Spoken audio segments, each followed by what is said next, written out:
We're going to talk about 5 loopholes leaving oil and gas companies unprotected. My name's Peter Brecht. I'm with Falcon West Energy. Let's get into it.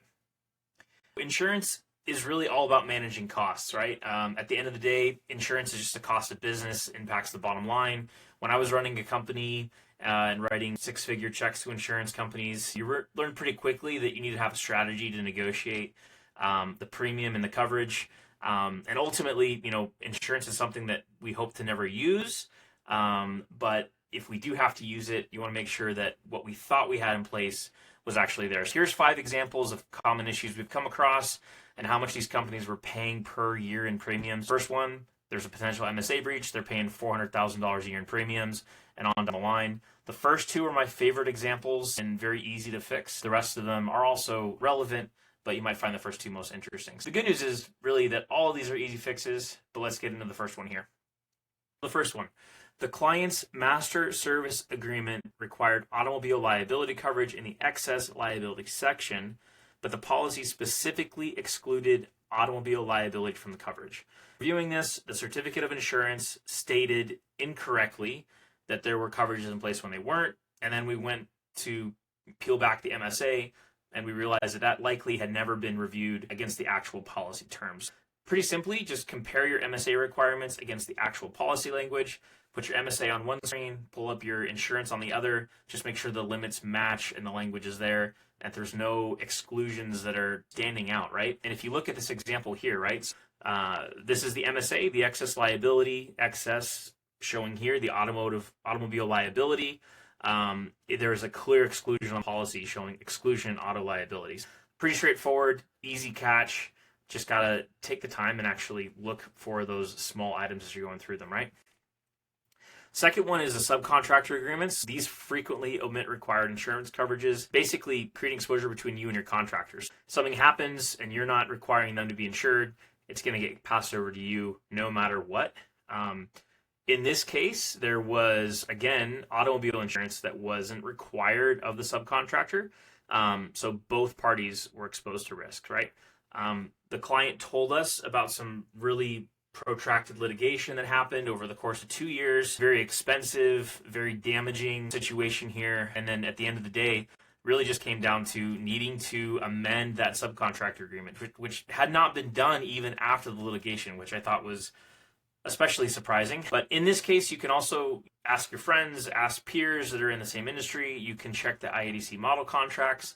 There's a lot in there that you can compare and contrast against your own independent contractor agreements to make sure that you have a good, solid foundation. And hopefully you have legal counsel that can help you draft those up and make the changes. When it comes to incomplete subcontract agreements, this is what we're looking at. Section A was workers' comp, B, commercial liability, and then C, excess. But you'll notice that there's no automobile insurance requirements on this. So make sure we get that added and you'll be a lot safer. Issue number 3, workers' comp classifications. This company was paying $7 million in payroll under a very expensive pipeline construction class code when their actual work was just engineering and consulting. They were, in doing a look back on this, they were seeing substantial premium increases year over year, no operational changes, and they had some debits that were assessed without any justification, right? Really, your solution here is to reclassify payroll to reflect actual work performed. Those work comp audits are a great time to do this, but it's also a good idea to chat with your broker and say, hey, look, this is what we're actually doing now. Things have changed, especially since COVID. A lot of companies that maybe were working on the field are now working from home as much as possible, right? But try to get things updated properly. So here's the specific snip from the policy, right? You'll notice class code 6233 with that bright red arrow pointed at it. There had $1 million in payroll on this at $2.59 for every $100 of remuneration. This is just in one state, by the way. Everything got reclassified to 8601, which was on if any basis, down to $0.53 for every $100. Save them effectively here. They were 20% of what they were paying before.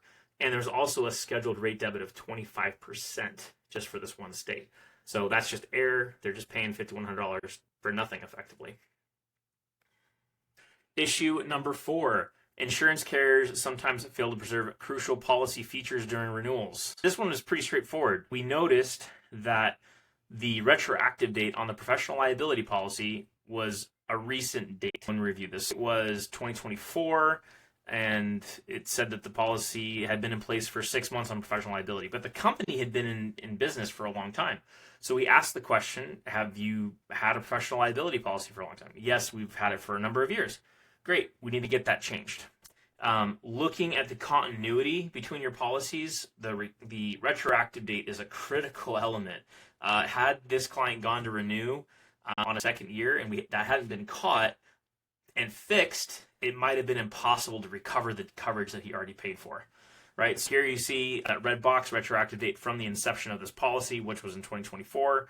The date that it needed to be was actually December 20th of 2019. So that got fixed, that got amended, thankfully, and the years of coverage that were paid for with that was kept in place. Issue number 5, and this is the last one. Equipment policies often contain exclusions that eliminate coverage for normal operational risks. In this case, we had a well logging company. They had scheduled property that was used in submerged or saturated conditions, but that was excluded actually in the language of the policy, right?